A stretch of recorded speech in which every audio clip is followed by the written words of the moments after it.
Kelihatannya, ungkapan kekesalan rakyat Indonesia yang menyamakan Erina Gudono dengan Marie Antoinette itu merupakan akumulasi kekecewaan dan kemarahan. Hadirnya metafor Erina Gudono dengan Marie Antoinette itu menjadi pintu perjuangan menata sistem reformasi yang gagal menuju perubahan radikal revolusioner. I will chase her all the way back to Vienna. History is not kind. 3, 2, 1.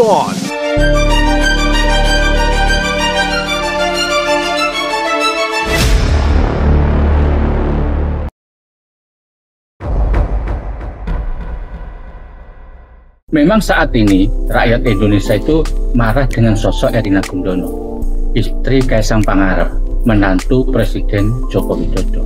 Gara-gara Erina Gudono dan Kaisang pamer kemewahan ketika mereka sedang pergi ke Amerika Serikat naik jet private Gulfstream G650. Padahal hari itu tepat tanggal 22 Agustus 2024 bersamaan dengan rakyat Indonesia, hampir seluruh elemen sedang melakukan aksi massa menolak skenario Badan Legislasi DPR RI yang mencoba membegal keputusan Mahkamah Konstitusi nomor 60 dan 70 melalui proses rancangan Undang-Undang Pilkada baru. Lawan Jokowi sekarang juga.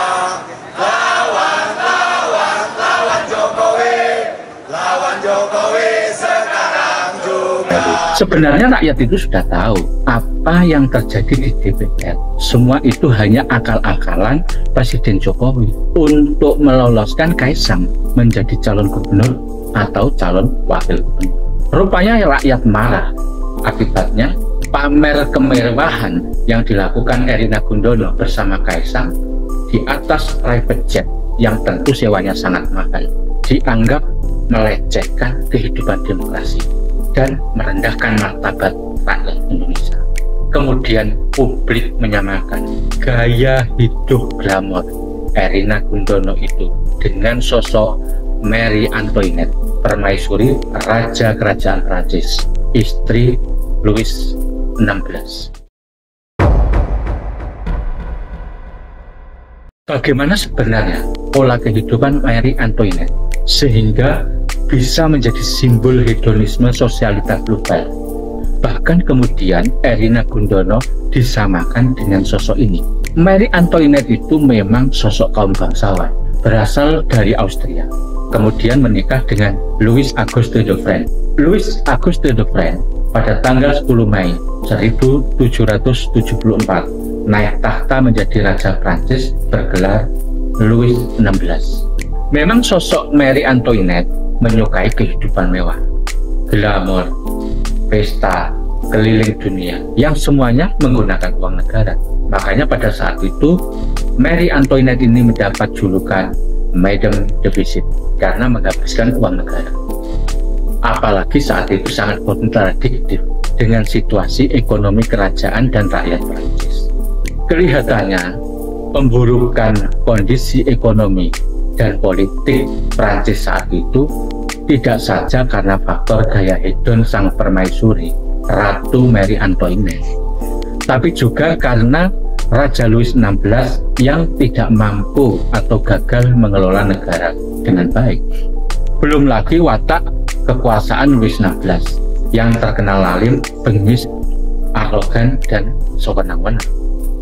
Akhirnya rakyat Prancis marah dan menumpahkan kemarahannya itu pada sosok Marie Antoinette karena dianggap kontradiktif dan antagonis.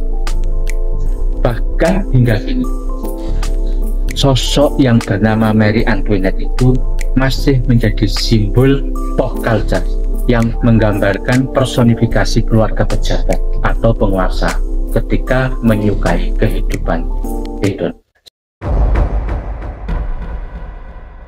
Sebenarnya tidak hanya Erina Gudono yang kemudian menjadi korban personifikasi Marie Antoinette, karena pada tahun 2022 stigma ini juga pernah disematkan rakyat Inggris pada istri Perdana Menteri Boris Johnson, Carrie Johnson, karena memiliki gaya hidup mewah.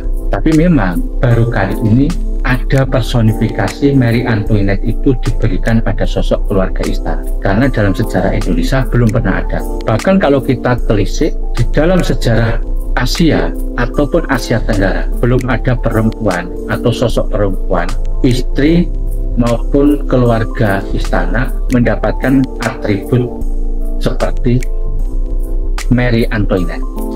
Bisa kita lihat gaya hidup glamor Imelda Marcos, istri Ferdinand Marcos, Presiden Filipina tahun 1965 hingga 1986, yang terkenal diktator dan kleptokrat.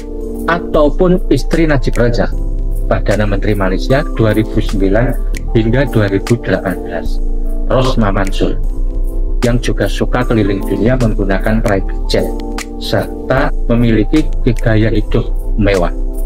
Tapi keduanya hingga kini belum pernah mendapat ejekan dari warganya sebagai seorang yang diasosiasikan seperti Marie Antoinette.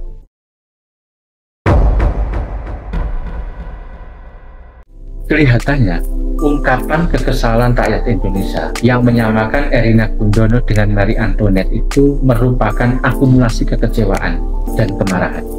Bukan saja rakyat kecewa melihat gaya hidup mewah Kaisang dan Erina Gudono, tapi juga semua keluarga Presiden Jokowi yang hingga kini dicitrakan keluarga sederhana, tapi faktanya manipulatif.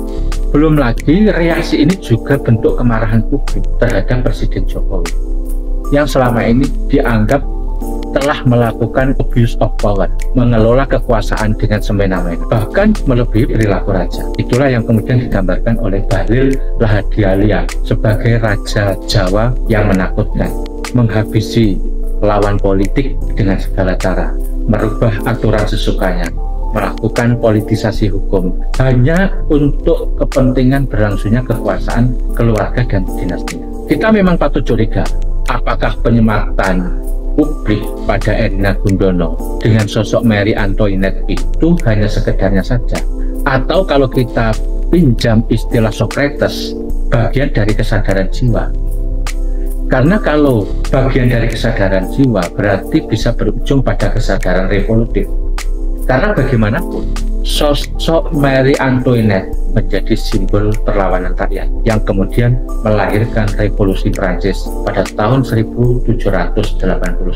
Saat itu menandai berakhirnya sistem monarki menjadi sistem republik demokratik. Lantas, apakah kemudian hadirnya metafor Erina Gudono dengan Marie Antoinette itu menjadi pintu perjuangan menata sistem reformasi yang gagal menuju perubahan radikal revolusioner?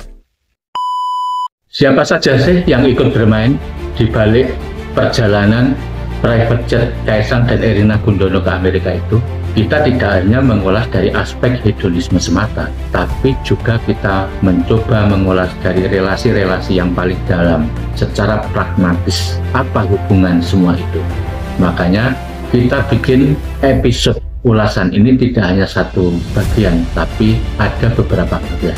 Tunggu ulasannya di channel SWA Indonesia Institute atau swa.co.